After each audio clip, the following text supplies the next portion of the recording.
లగచర్ల ఘటనలో కలెక్టర్పై దాడికి రైతులను రెచ్చగొట్టిన సురేష్ రాజ్ భూమి అసలు ల్యాండ్ అక్విజిషన్ లో పోవడం లేదని ఐజీ సత్యనారాయణ స్పష్టం చేశారు. అసలు నోటిఫికేషన్ లో లేని వాళ్ళు కూడా దాడికి వచ్చారని చెప్పారు. ఆయన పథకం ప్రకారమే కలెక్టర్పై దాడి చేశారని పేర్కొన్నారు. కలెక్టర్ను మిస్లీడ్ చేసి లగచర్లకు తీసుకెళ్లిన సురేష్ పై చదువుతున్నప్పుడే ఏదో ఒక రేప్ కేసు కూడా ఉందని, ఈ కేసును మేనేజ్ చేసినట్టుగా తెలిసిందని ఐజీ చెప్పుకొచ్చారు. వెరిఫై చేస్తున్నామని కూడా అన్నారు. పట్నం నరేందర్ రెడ్డిని టెక్నికల్ ఎవిడెన్స్ తో అరెస్ట్ చేశామని అన్నారు. ఆయన సురేష్ ఎక్కడ ఉన్నా సరే చేసిన తప్పుకు శిక్ష అనుభవించాల్సిందేనని ఐజీ సత్యనారాయణ స్పష్టం చేశారు. కేసులో త్వరలోనే అందరినీ కూడా పట్టుకుంటామని అన్నారు. తాత్కాలిక నివాసం చేసుకుని అతను హిస్టరీ కూడా బాగోలేదని చెప్తున్నారు. సో అవన్నీ కూడా ఇన్వెస్టిగేషన్ చేస్తున్నాం. అదేవిధంగా ఏదో అసిస్టెంట్ డైరెక్టర్ చిన్న చిన్న షార్ట్ ఫిల్మ్స్లో సినీ ఫీల్డ్లో కూడా ఉన్నారని చెప్తున్నారు. సో దాని గురించి మొత్తం అంతా కూపీ లాగుతున్నాం. బట్ అక్కడ ఆ రోజు మాత్రం ఎవిడెన్స్ ప్రకారం అతను కానీ అంతకుముందు జరిగిన దాంట్లో కానీ ఆ పూర్తిగా ఇన్వెస్టిగేషన్ చేసి మొత్తం సమాయత్తం చేసి మిస్లీడ్ చేసి మొత్తం దాంట్లో ఇప్పుడు వరకు అతనే ప్రధాన సూత్రధారిగా పాత్రధారిగా మాకు అనిపించింది. దాని మీద కొంతమంది యూత్ని చేసిన వాళ్ళు కూడా ఉన్నారు. వాళ్ళందరినీ ఇప్పుడు 16 మందిని రిమైండ్ చేయడం జరిగింది. మిగతా కూడా పట్టుకుంటాం. సురేష్ను కూడా త్వరలో పట్టుకోవడం జరుగుతుంది. సంభాషణలు అన్నీ రికార్డు కావండి, మనం పట్టుకుంటేనే తెలుస్తుంది మనకి. బట్ అతను ఎక్కువసార్లు మాట్లాడడం వాస్తవం. అట్లాగే రీసెంట్గా బీఆర్ఎస్ పార్టీలో ఒక ఆయన హోదా ఇచ్చారని చెప్పబడుతుంది, యూత్ లీడర్గా, మండల యూత్ లీడర్గా. సో రైతులాగా అతను తలపాగా చుట్టుకుని తీసుకురావడం, అతను కలెక్టర్తో మాట్లాడటం, రైతులాగానే నమ్మారు అందరూ, కలెక్టర్ గారు నమ్మారు. సో మొత్తం పూర్తిగా దర్యాప్తు జరుగుతుంది. దాని వెనకాల అతన్ని ఎవరు ప్రోత్సహించారు, ఎవరు ప్రేరేపించారు, అతను ఎంతమందిని ప్రేరేపించాడు, వీడియోలో క్లియర్గా ఉందండి. ఎవరైతే దాడి చేశారో లేని వాళ్ళని ఎవరిని పెట్టేది లేదు. సురేష్ అదుపులో లేడండి. అతని కోసం పట్టుకున్నాం. బట్ త్వరలో పట్టుకుంటాం. వాళ్ళ కోసం టీములు ఉన్నాయి. ఎక్కడికి వెళ్ళలేడు అతను. వెళ్తే అతనికే ఇబ్బంది. సో ఫోకస్ అంతా అతని మీద ఉంటుంది. సో అతను తప్పు చేశాడు కాబట్టి డెఫినెట్గా he has to be arrested. Right. To Lagacharla ఘటనలో అసలు ఎవరు అంటే అక్కడ ల్యాండ్ ఎక్విజిషన్ లో భూమి పోని సురేష్ రియాక్ట్ అయ్యాడు అంటూ కూడా ఐజీ చెప్పిన మాటలు ఇప్పుడు మనం విన్నాం. అయితే దీనికి సంబంధించిన అప్డేట్స్ మా ప్రతినిధి రానా అందిస్తారు. రానా, చెప్పండి, అసలు అక్కడ సురేష్ రాజ్ భూమి ల్యాండ్ ఎక్విజిషన్ లో పోలేదు అనేది ఐజీ చెప్పిన మాట. ఎట్ ద సేమ్ టైం అసలు అక్కడ ఎవరైతే వచ్చారో వాళ్ళకి ఎవ్వరికి కూడా అక్కడ భూమి లేదు, ఎక్విజిషన్ లో పోలేదు అంటూ కూడా క్లియర్ గా అర్థమవుతుంది.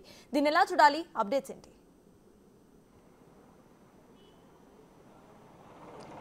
దాదాపు 50 మందిని పట్టుకున్న తర్వాత 16 మందిని రిమాండ్కి తరలించారు. తర్వాత మరొక 4 కూడా నిన్న రిమాండ్కి తరలించిన నేపథ్యంలో అయితే ఆ రోజు కలెక్టర్ మీద దాడి చేసినటువంటి వ్యక్తులు ఎవరైతున్నారో అనుమానితులుగా ఉన్నటువంటి వారందరూ కూడా సురేష్తో పాటు ఇంకా దాదాపు 16-17 మంది దాకా కూడా వాళ్ళకి అసలు ఈ ల్యాండ్ అక్విజిషన్లో వాళ్ళ పేర్లు లేవు. దాంతోపాటు వీళ్ళ భూములు కూడా కోల్పోయే అవకాశమే లేదు. సో వీళ్ళకి సంబంధం లేకపోయినా, వీళ్ళు భూమి కోల్పోయే అవకాశం లేకపోయినా కావాలని కుట్రపూరితంగా అక్కడికి కలెక్టర్ని తీసుకురావడము, వారి అధికారులను మభ్యపెట్టి అక్కడ తీసుకురావడం, వెంటనే కూడా తను సెటప్ చేసినటువంటి ఎవరైతే వ్యక్తులు ఉన్నారో వాళ్ళ ద్వారా కూడా ఈ యొక్క దాడులు చేసినటువంటి నేపథ్యం అయితే కనపడుతుంది. ప్రస్తుతం అయితే ఇదే పోలీస్ స్టేషన్లో ఐజీ సత్యనారాయణ గారి పాటు అలాగే అడిషనల్ డీజీపీ మహేష్ భగత్ వీరందరూ కూడా ఇప్పటికే ఉన్నత స్థాయి అధికారులందరూ కూడా ఇక్కడ భేటీ అయినటువంటి నేపథ్యం అయితే కనపడుతుంది. ఇక్కడ భేటీ అయిపోయి ఈ కేసుకు సంబంధించిన పూర్తి వివరాలను కూడా వాళ్ళు పరిశీలిస్తున్నారు. దాంతోపాటు పట్నం నరేందర్ రెడ్డికి సంబంధించినటువంటి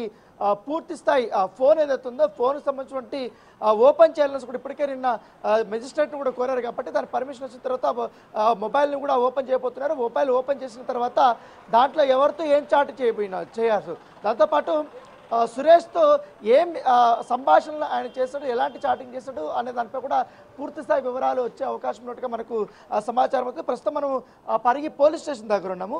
పరిగి పోలీస్ స్టేషన్ దగ్గర చూస్తాం, నిన్నంతా కూడా పెద్ద హడావుడి అనేది ఉంది. ఇవాళ కూడా ఉన్నత స్థాయి అధికారులందరూ కూడా వచ్చినటువంటి నేపథ్యంలో దాని దగ్గర కానీ ఇక్కడ భద్రత అనేది కూడా ఏర్పాటు చేసినటువంటి నేపథ్యం కాబట్టి మరోవైపు ఇక్కడ పట్నం నరేందర్ రెడ్డికి సంబంధించినటువంటి కస్టడీ పిటిషన్ కూడా వేశారు కదా. కస్టడీ పిటిషన్ సంబంధించిన అంశంలో ఒకవేళ కానీ 5 రోజులు కానీ 6 రోజులు కానీ కస్టడీకి కానీ అనుమతిస్తే మాత్రం కోర్టు ఇదే పరిగి పోలీస్ స్టేషన్ తీసుకొచ్చి పట్నం నరేందర్ రెడ్డిని క్వశ్చన్ చేయబోతున్నారు. సో దాంతోపాటు ఇప్పుడు ఆసక్తికరమైనటువంటి అంశం ఏంటంటే బీఆర్ఎస్ నేతలు కానీ మిగతా వాళ్ళందరూ కూడా నిన్నటి నుంచి కూడా చెప్తున్నారు, రైతులకు సంబంధించిన భూములు లాక్కుంటున్నారు, రైతుల్ని పొట్టగొడుతున్నారు, వాళ్ళ భూములు అకారణంగా లాక్కుంటే వాళ్ళ కోపం వచ్చి దాడులు చేశారనేసి కూడా చెప్తున్నారు. కానీ అయితే అక్కడ దాడులు చేసినటువంటి వ్యక్తులు ఎవరు కూడా రైతులు కాదు, ఆల్రెడీ బీఆర్ఎస్ సంబంధించిన నేతలే సెటప్ చేసుకున్న వ్యక్తులు మాత్రమే అక్కడ దాడులు చేశారనేసి కూడా పోలీసు విచారణలో తెలింది. దాంతోపాటు పట్నం నరేందర్ రెడ్డి కానీ ఇటు సురేష్ కానీ వీళ్ళిద్దరూ కూడా గత కొంతకాలంగా ఆయా ప్రాంతాల్లో ముఖ్యంగా 2 తాండాలతో పాటు లగచర్ల కానీ మరొక ప్రాంతంలో పొలిచర్ల కానీ వీళ్ళంతా కూడా వాళ్ళు పర్యటించిన తర్వాత అక్కడ రెచ్చగొట్టే విధంగా కూడా వాళ్ళు మాట్లాడినటువంటి సందర్భం ఏర్పడింది. ఎందుకంటే మీకేం కాదు, మీరు ప్రభుత్వం మీద పోరాటం చేయండి, మీకేమన్నా అయితే కూడా మేము వెనకాల ఉన్నాం, కేటీఆర్ ఉన్నాం, మేమున్నాం, హరీష్ రావు చూసుకుంటాడు, కేటీఆర్ చూసుకుంటారు అనేది కూడా వాళ్ళకి భరోసా ఇచ్చి వాళ్ళకి అన్ని రకాలుగా కూడా అండదండాలు కూడా కల్పించినట్టుగా ఒక వీడియో అనేది కూడా చాలా స్పష్టంగా కూడా మనకు కనపడినటువంటి నేపథ్యం ఇప్పుడు. దాంతోపాటు ఈ పక్కా ప్రణాళికతో పట్టాణ నరేందర్ రెడ్డి చెప్పినట్టుగా ఏదైతే ప్రధాన అనుచినటువంటి సురేష్ అక్కడ నుండి వాళ్ళందరినీ కూడా ఒక పద్ధతి ప్రకారం కూడా బ్రెయిన్ వాష్ చేసుకుంటూ ఇట్లా అధికారులపైన దాడి చేసే విధంగా కూడా ఉసుగొల్పాడనేది కూడా ఇప్పుడు తీరా నేరారోపణ ఎదుర్కొంటాడు. కాబట్టి ఇప్పుడు సురేష్ కోసం గాలింపు చర్యలు చెప్తున్నాడు. ఆయన ఆ విషయం జరిగినప్పటి నుంచి ఇప్పటి వరకు అబ్స్కాండింగ్ లో ఉన్నటువంటి పరిస్థితి ఏర్పడుతుంది. సో ఇప్పుడు సురేష్ కు భూమి లేదు, అతని తమ్ముడికి భూమి లేదు, అంతా కూడా వాళ్ళ తల్లిదండ్రులకు ఉంది. కాబట్టి 7 ఎకరాలు, ఆ 7 ఎకరాలు కూడా అక్వజిషన్ లో కూడా వెళ్ళే అవకాశమే లేదు. సో వీళ్ళు కావాలనే వచ్చి దాడి చేస్తారని కూడా పోలీసు విచారణలో తేలినటువంటి నేపథ్యంగా పడుతుంది. Right, thank you Rana.